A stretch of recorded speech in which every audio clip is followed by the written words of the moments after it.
عثمان بن مظعون کو دفنایا تو آپ نے صحابہ کو حکم دیا کہ ایک پتھر کی طرف اشارہ کر کے کہ وہ بڑا پتھر لے کر آؤ تاکہ میں اس کے سرہانے پہ وہ پتھر نشانی کے طور پہ رکھوں کہ یہ عثمان بن مظعون کی قبر ہے. وہ صحابی جب اٹھانے کے لیے گئے تو ان سے وہ پتھر اٹھایا نہیں گیا، وہ کافی بڑا پتھر تھا. پھر نبی صلی اللہ علیہ وآلہ وسلم خود تشریف لے گئے اور آپ نے اپنی آستینیں اوپر کر کے اپنے مبارک ہاتھوں سے وہ بڑا پتھر اٹھایا اور اس کو عثمان بن مظعون کی قبر کے سرہانے پر لگایا اور فرمایا اس سے میں اپنی بھائی کی قبر کو پہچانوں گا اور میں بھی اپنے قریبی رشتہ داروں کو اس کے قریب دفن کروں گا. اس سے یہ ثابت ہوا کہ قبر کے اوپر نشانی رکھنا پہچان کے لیے یہ بھی سنت مبارکہ ہے.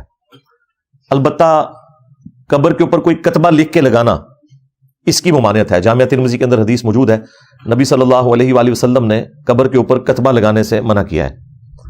یہاں پہ تو جو قبر کے اوپر کتبے لگے ہوتے ہیں اس کے اوپر کیا کچھ لکھا ہوتا ہے، بڑے بڑے القابات لکھے ہوتے ہیں، دنیاوی جو پوسٹیں ہیں نا وہ بھی اس کے اوپر لکھی ہوئی ہوتی ہیں، اور اللہ تعالیٰ کے حضور اس کو پیش کرتے وقت ان عہدوں کا کیا لینا دینا، وہ تو اپنے اعمال اپنے ساتھ لے گیا. پھر آیت الکرسی لکھی ہوتی ہے اور پیارے ابو جان اور پیاری امی جان اور پتہ نہیں کیا کچھ لکھا ہوتا ہے، بسم اللہ شریف، قرآن پاک کی آیات. اب اس میں توہین والا ایلیمنٹ بھی شامل ہو جاتا ہے بسا اوقات، کیونکہ آپ کو پتہ ہے کہ بکریاں، کتے، اس طرح مختلف قسم کے جانور جو ہیں وہ قبروں کے اوپر اسی طریقے سے رات کے وقت بلکہ دن کے وقت بھی گھومتے ہیں اور پیشاب بھی کر دیتے ہیں. بعض اوقات کتبوں کے اوپر پیشاب بھی ہوا ہوتا ہے جانوروں کا، تو اس لیے ضرورت کوئی نہیں اس طرح کا کوئی معاملہ کرنے کی. ہاں نشانی کے طور پہ آج کل تو بڑا ایڈوانس سسٹم آ گیا ہے. اسلام آباد کے اندر تو باقاعدہ جو پلاٹس ہیں وہ نمبرنگ کے ساتھ الاٹ ہوئے ہوتے ہیں، تو وہ قبر جہاں پہ بنتی ہے وہاں پہ آپ کچھ بھی نہ لگائیں پھر بھی وہ لوکیشن فکسڈ ہوتی ہے، پتہ چل جاتا ہے یہ فلاں نمبر قبر ہے، یہ فلاں نمبر قبر ہے، اس طرح کر کے نمبرنگ لگی ہوئی ہوتی ہے. اسی طریقے سے جب آپ کسی مردے کو دفناتے ہیں اس کے بعد سنن نبی داؤد میں حدیث ہے کہ اپنے بھائی کے لیے قبر کے سوالات میں استقامت کی دعا کرو. ابھی اس سے قبر میں سوالات کیے جائیں گے، تو آپ نے قبرستان میں دفنانے کے بعد اس قبر کے اوپر اس بھائی کے لیے دعا کرنی ہے کہ اللہ تعالیٰ قبر کے سوالات میں اسے استقامت دے. صحیح مسلم کے اندر ایک حدیث موجود ہے، جب حضرت عمرو بن عاص رضی اللہ تعالیٰ عنہ کی موت کا وقت قریب آیا تو کافی لمبی حدیث ہے، اس کے اینڈ پہ آتا ہے کہ انہوں نے فرمایا کہ جب مجھے دفنا چکو تو اتنی دیر میری قبر کے سرہانے بیٹھے رہنا جتنی دیر ایک اونٹ کو نہر کر کے اس کا گوشت تقسیم کیا جاتا ہے، آلموسٹ یعنی کہ 2 گھنٹے، تاکہ میں اپنی قبر سے مانوس ہوں اور میں اللہ تعالیٰ کے آئے ہوئے فرشتوں کو سوالات کے جوابات دوں. یعنی قبر پر مسلمان کے بیٹھ کر اپنے اس بھائی کے لیے دعا کرنے کی برکت یہ ہے کہ اللہ تعالیٰ اسے قبر کے سوالات میں آسانی دے گا. تو یہ بھی اس حوالے سے سنت ہے. پھر قبر کو پکا کرنے سے نبی صلی اللہ علیہ وآلہ وسلم نے منع فرمایا.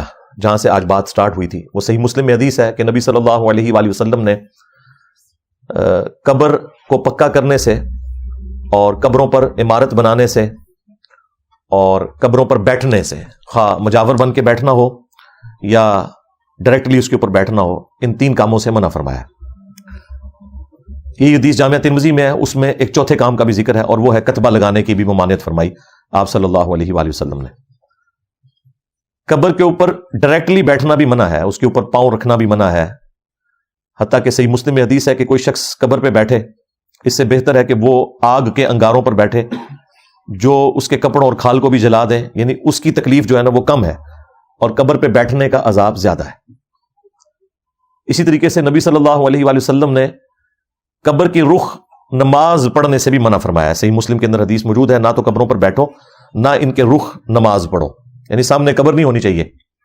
اور ظاہر ہے کہ اس نماز سے مراد جو ہے وہ عام نماز پڑھنا ہے، اس سے مراد نماز جنازہ نہیں ہے، کیونکہ نماز جنازہ تو آپ صلی اللہ علیہ وآلہ وسلم نے قبرستان میں جا کے قبر کے سامنے پڑھا ہے، اور اس کا بھی سنت طریقہ یہی ہے کہ آپ نے قبر کے پاس آ کے کھڑا ہونا ہے اور قبر کو اپنے سامنے کرنا ہے تاکہ آپ بھی قبلہ رخ ہو جائیں، اور وہاں آپ کھڑے ہو کر جس طرح میت کو سامنے لٹایا جاتا ہے نا، اس طرح قبر کو سامنے لیتے ہوئے قبلہ رخ ہو کے آپ نماز جنازہ ادا کریں گے. وہ صحیح مسلم میں حدیث موجود ہے، بخاری کے اندر بھی اس کا کچھ حصہ موجود ہے. مسجد نبوی کی صفائی کیا کرتی تھی ایک حبشی عورت، جب وہ فوت ہو گئی تو صحابہ کرام نے نبی صلی اللہ علیہ وآلہ وسلم کو خبر نہیں دی اور راتوں رات اسے جنازہ پڑھ کے دفنا دیا. چند دن بعد جب آپ صلی اللہ علیہ وآلہ وسلم نے پوچھا تو انہوں نے کہا کہ وہ اس طرح فوت ہو گئی تھی، تو ہم نے اس کو دفنا دیا. تو آپ صلی اللہ علیہ وآلہ وسلم نے فرمایا تم نے مجھے کیوں نہیں بتایا؟ پھر آپ نے کہا کہ مجھے اس کی قبر پہ لے جاؤ.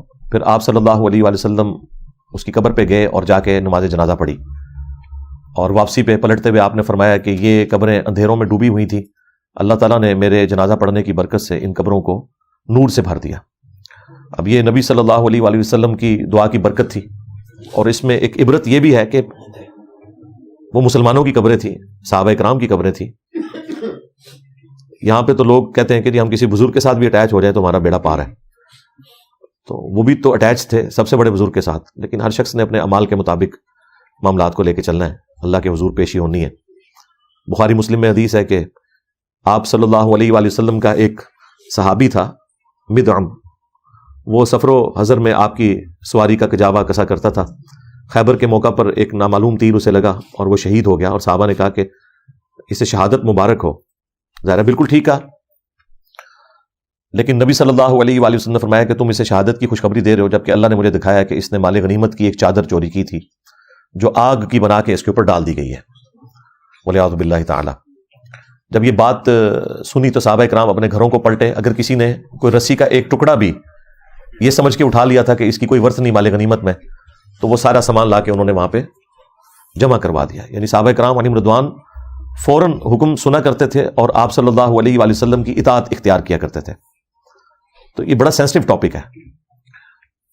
اللہ تعالیٰ نے کسی کی رشتہ داری کا، کسی کی نسبت کا خیال نہیں رکھنا اگر اپنے اعمال درست نہ ہوئے. ہاں مال درست ہوئے تو پھر نسبت بھی فائدہ دے گی. اس کے بعد ایک اور حدیث ہے بخاری اور مسلم کے اندر. نبی علیہ السلام ایک جگہ سے گزر رہے تھے تو آپ رک گئے. آپ نے فرمایا ان دو قبر والوں کو عذاب ہو رہا ہے، ان میں سے ایک چگلی کھاتا تھا اور دوسرا پیشاب کے چھینٹوں سے نہیں بچتا تھا. پھر آپ صلی اللہ علیہ وآلہ وسلم نے ایک درخت کی ٹہنی توڑ کے اس کے دو حصے کر کے دونوں قبروں پہ لگائے اور فرمایا جب تک یہ ہری رہیں گی تو ان کے عذاب میں تخفیف ہوتی رہے گی. اسی سے بعض لوگوں نے وہ قبروں کے اوپر پھول ڈالنے والا معاملہ نکال لیا. پھول ڈالنا ثابت نہیں ہے. ہاں آپ ٹہنی لگا سکتے ہیں، اور عموماً ٹہنی وغیرہ لگائی بھی جاتی ہے دفناتے وقت قبر کی نشاندہی کے لیے، بس اتنا ثابت ہے. باقی یہ پھولوں کو ضائع کرنا اور اتنی ڈھیریاں اس کے اوپر لگانا، گلدستے پھینکنا، یہ فضول خرچی ہے. اس کی اسلام میں کوئی اجازت نہیں ہے کہ اس طرح کے معاملات کیے جائیں. بس جتنا آیا آپ اتنا کریں. تو قبر کے اوپر صرف ٹہنی، گھاس، اس طرح کی چیزیں جو نیچرل اگنے والی ہیں وہ لگا دینا، یہ بھی اس حوالے سے اصلاً اپنی سنت میں نبی صلی اللہ علیہ وآلہ وسلم نے تعلیم فرما دی ہے.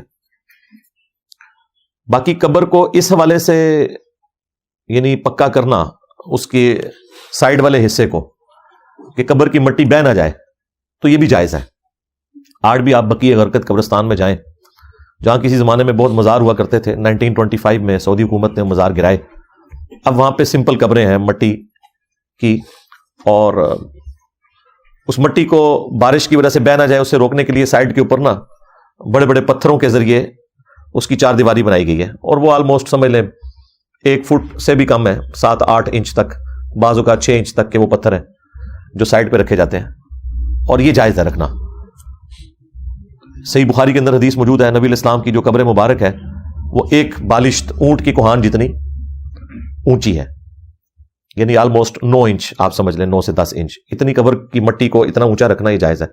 اور ابو داؤد کے اندر حدیث موجود ہے کہ نبی علیہ السلام کی جو قبر مبارک اور حضرت ابوبکر اور عمر رضی اللہ عنہما کی جو قبریں ہیں ان کے اوپر چھوٹے چھوٹے سنگریزے یعنی پتھر رکھے گئے تھے، یعنی وہ مٹی کو نیچے بہنے سے روکنے کے لیے.